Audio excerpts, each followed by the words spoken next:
With 2-point perspective, your vanishing points are on the outside of the frame, typically. Not required, but most of the time they are. And so I'm going to need a little more separation between my frames. With single-point perspective, I was able to just put them right next to each other. But with 2-point perspective, I'm going to need a little breathing room. So for the warm-up, the first kind of basic warm-up, so we get the frame in there, we want to just draw essentially a box. And we're going to do two of these. You're required to do 2 of these, but I'm only going to draw 1 of them.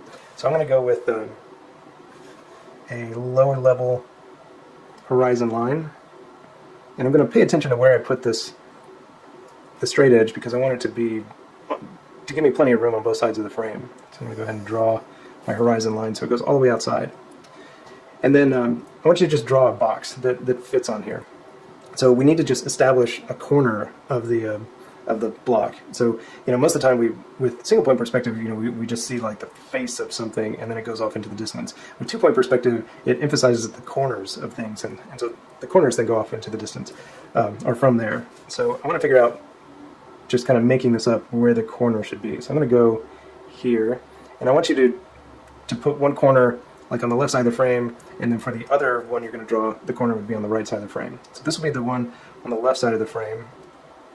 I'm going to draw it about that big. So I'm going to make it fairly large.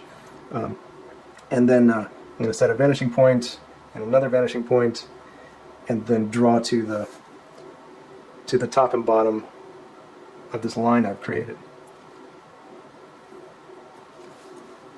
And in this case, I've gone ahead and gotten a sense of like how deep or how wide I want this box, so I didn't draw this top one all the way. The bottom one, I'm just going to connect.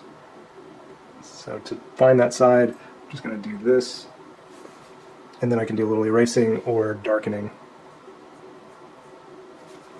And then for the other side,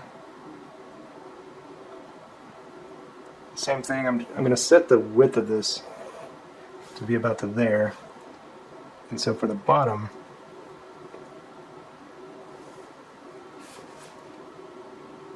we'll just do something like that, and then kind of clean up this corner like so. So 2 boxes, you can make them as long or short as you want, but I want one edge on the left side of the frame, and then on your other one, the edge will be on the right side of the frame.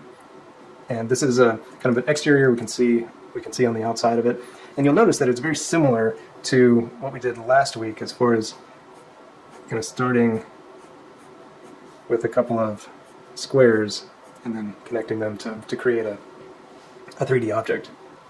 The other warm-up I'd like you to do is very similar to the one where we had that array of boxes, but this time we'll just do 4 and put them inside 2-point perspective instead of single point. So again, I'm going to start with a frame. In this case, actually a frame is not required, but it is nice just to use as a reference. I'm going to make sure I do my horizon line all the way pretty far outside of the frame. And the main thing I need to do here is just kind of establish where the corners. I want 4 boxes, and so if we saw them from the, if I did a quick sketch of this, I want something kind of like this, but of course to look nice and to actually follow the vanishing points. So we'll set some corners, say about here. I'm going to draw that kind of light, and then same thing on the other side. And then we need to know where the tops are, so I'm going to set a top here, or not a top and bottom, I guess, the length of it. I'm going to give it plenty of room around the horizon line, because I want to emphasize the ability to see the bottom of the top 2 boxes and the top of the bottom 2 boxes. Now, as far as like how extreme your perspective gets, thinking about it in terms of camera. So if we have a wide-angle lens, especially a really wide-angle lens closing in on a fisheye, we would expect these converging lines that go back to the vanishing point to be pretty extreme. If we shoot a telephoto, then we would expect them to be a little flatter. And the flatter those are, the farther apart the vanishing points are. The more extreme they are, the closer the vanishing points are. So in this case, I'm actually going to keep the vanishing points fairly close to the frame, and so it should kind of emphasize the extreme depth a little more than having them farther apart like I did originally. So from here we just need to connect some dots, and I'm going to keep these as construction lines, so not too dark, and I don't really need to go all the way back to the vanishing point, but I'm going to go somewhat close, because I haven't decided exactly how deep the boxes are going to be. Now this is an interesting problem that we need to solve, or a mental challenge I guess, is that since I started over here on the side, I want to go ahead and draw all of the lines that will go back to this vanishing point. And so I'm just trying to be efficient with where I'm putting my straight edge. So that side is the left side of all 4 of the boxes, and now the right side. And again, keeping these light for the moment because we're going to have a fair amount of crossing lines. And so things that I prefer not to have to erase, I like to be able to just darken what I want to keep. And so the construction lines can stay, they'll just be lighter. So that's these 3, I got one more to do here. And I'm trying to keep my page in the same place. I'm not using my pivot method quite as much because it's kind of awkward for my hands. So that's the corner of all 4 of them, the outside corner that's kind of leading towards the camera. Now what we want to do is establish where the depth is in them. And so I'm going to keep these vertical, and I'm going to make them kind of go off into the distance, so they're going to be rectangular. So I'm going to set that outside corner, and then for the inside corner, I'm going to make them also kind of rectangular, a little skinnier. So that's these 2. Now I need to do the same thing to the ones on the right. So I'll set their inside face and then their outside. And again, making them longer as they go into the distance.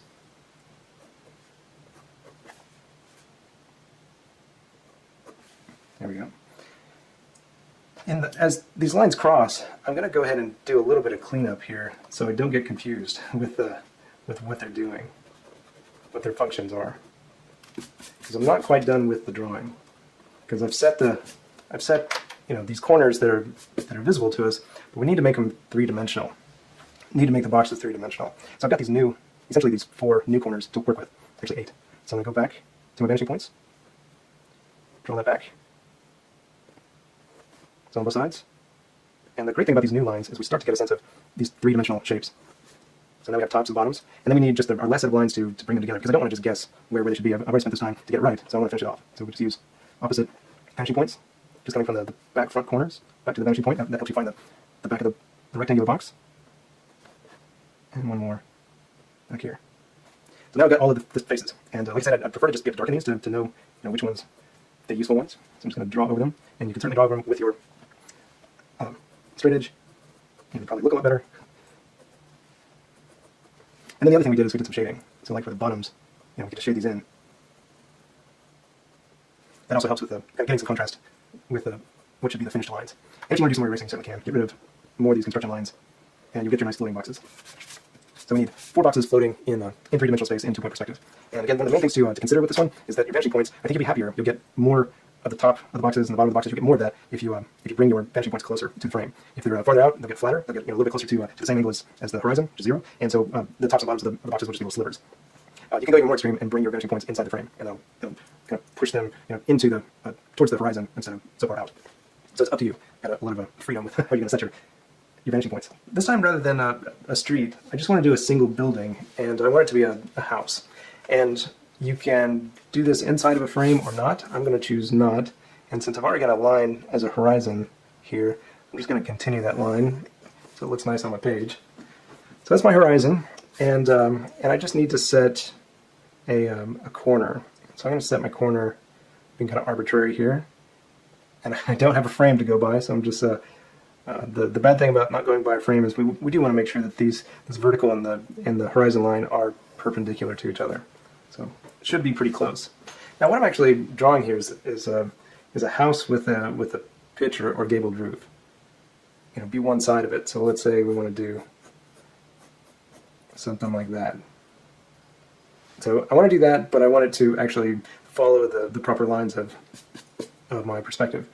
And I haven't set the height of this yet, or kind of where it is along the horizon line. So we have to go back to that single point perspective, warm up, and decide where's the camera in relation to to the building. You know, are we up higher? Are we tilting up or down? So I do want the building to have a little bit of a height to it, so, and sense of height. So I'm going to put the bottom of the corner of the building somewhat close to the horizon line, and then I'm going to put the top much higher, so it breaks the horizon nicely. And just like the thing above, the warm-up, I'm going to draw these back to the vanishing points. And I'll go ahead and set my other vanishing point, and it could be equals like we did up here, or it could be slightly off, and maybe a little closer. I'll go a little closer. And how close or far away from that is, it just gives you a sense of like the rotation or where your camera is as far as looking into that corner. And so, so the way I set this, I'm still going to see quite a bit of this side of the building. If I were to set this vanishing point closer to this corner, I wouldn't see as much. I'd be more kind of off axis to it. So it just depends on how much of the both sides of the building you want to be able to see. So I need to set kind of the front width. I'm going to call the right side the front because that's what my little thumbnail sketch had. So I'm going to set that as the width of the front, and I'm going to go a little longer on the side. So we can think of this as maybe being a street front, and the house is a little narrower across the front compared to its depth. Now I want to figure out how to do this gabled roof, this peak. And one of the easiest ways to do it is to actually cross the center using these two sides. So I'm going to go to the upper right, lower left, and do a little X. And that X is going to find me the center of that side. And I expect it to be a little closer to the right than the left because it's the direction our perspective is going. So now that I've set that, I can do my best to draw a line that is parallel to my center, or my first line, I should say. Draw it up. So from there we can figure out like where the height of the roof is and kind of determine the pitch. So if it's a little more like a church, you know, it's going to be like that. If it's going to be a more contemporary house, it's going to be a little flatter.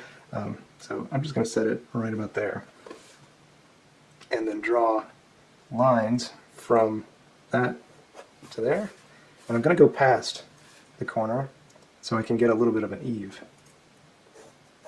That's going to be a strange kind of two-dimensional eave, but that's okay.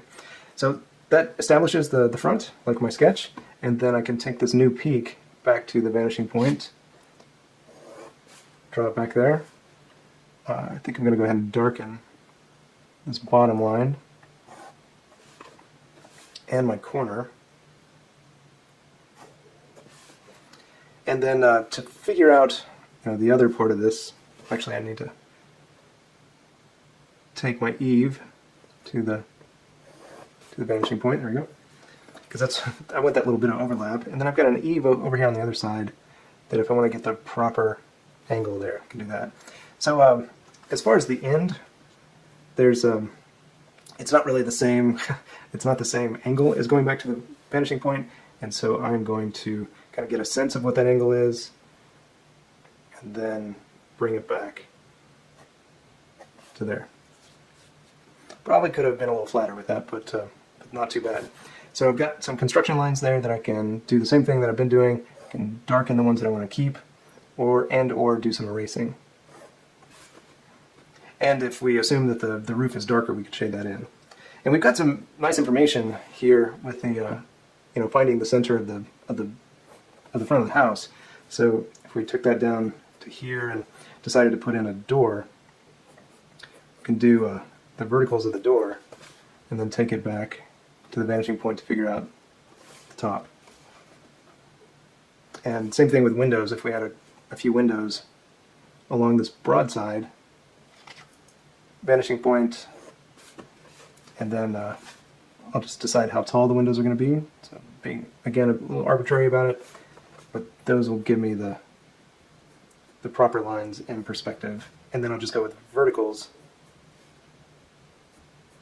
to create the windows. Spacing probably could have been better there, but I'll live. This, at the end of the day, it's just a storyboard. Okay, so for the last one, I want you to do a couple of interiors. And so I'm just going to draw one. And since we're doing an interior, it's not required, but it is a little easier if you go ahead and use a frame. So we've got one. We'll set our horizon line, and this is an interior, so we're not really going to see the horizon line in the finished picture. So I'm going to draw that lightly, and technically I could just draw it on the outside since we're not going to reference it, but I've already drawn it, so there you go.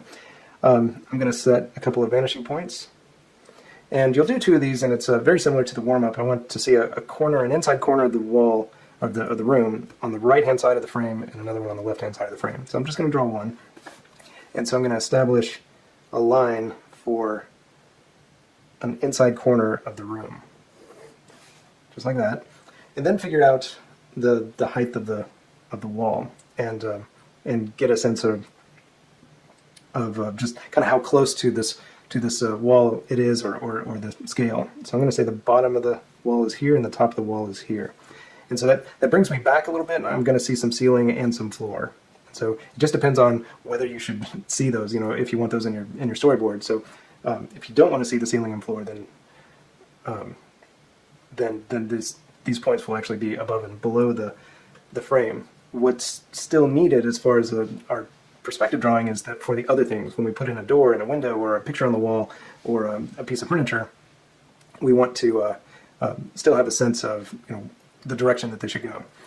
When we were doing exteriors, we would take that, say that top, and bring it back to this left vanishing point. But since we're doing an interior, we're going to do the opposite. We're going to take it past the top from the vanishing point. So I'm going to take it that direction. And then for the floor,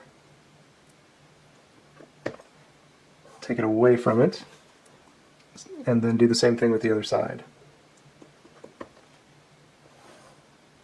I'm not letting myself see very much floor here, and that is fine, but if you want to if you need some furniture or some other things in there, you might bring your horizon line up a little more, and so you can get a little more floor in there. And then since this is the inside corner of the wall, of 2 walls where they meet, I'm going to go ahead and make sure I've got a nice dark line there. So this is the inside, looking into a corner, and the other thing I want here is just some details. So I want to go ahead and put in a door. I'm going to say it's about that wide, and which is actually not going to make it very tall. So I'm going to say this is a room with high ceilings. So I'm going to set the height about there. I'm just thinking about proportions as I think about these heights. As far as the door being more than twice as tall as it is wide.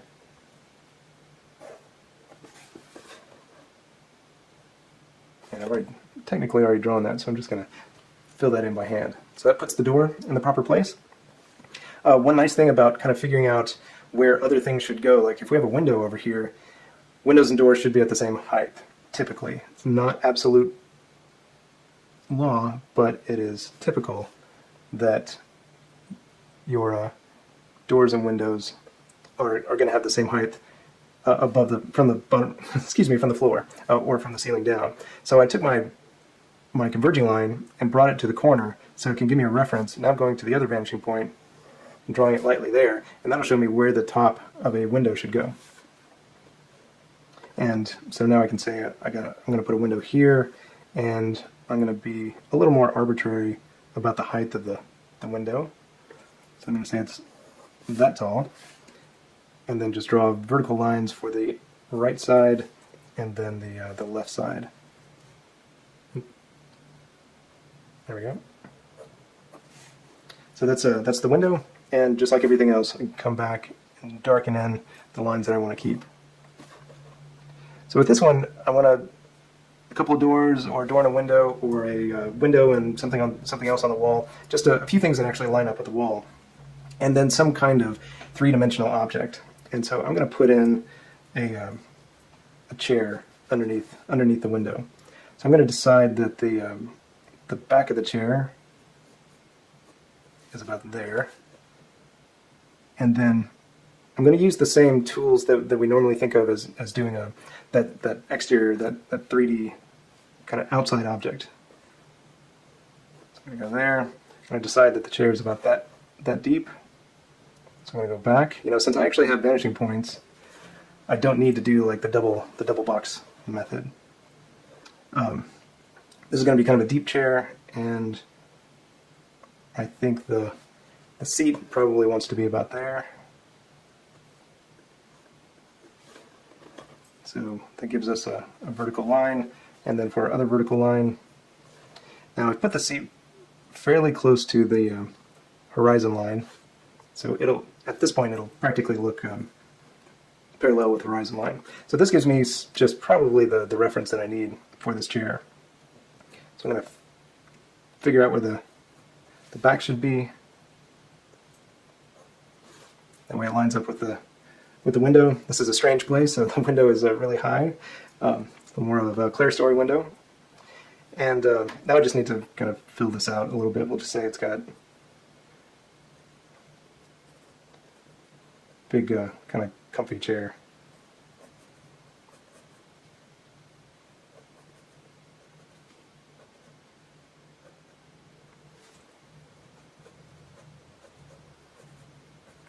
And it's got a little skirt on it.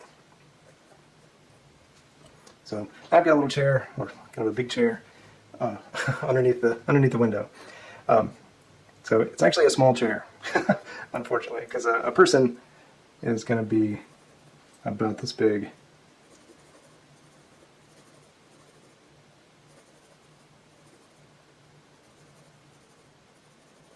Get them in there. So my chair ended up being a little small, but the idea is that you can build a box similar to what we did last week, but this time you can build a box using your vanishing points. So yeah, this chair could stand to be a little bigger. Other details, if you wanted to put them in, you could certainly give it some depth. You can put in curtains, whatever I would say was necessary to understand that particular moment in your film. Again, as far as just raw details are concerned, this gets us a lot of information, so I'm not so sure we would need very much more.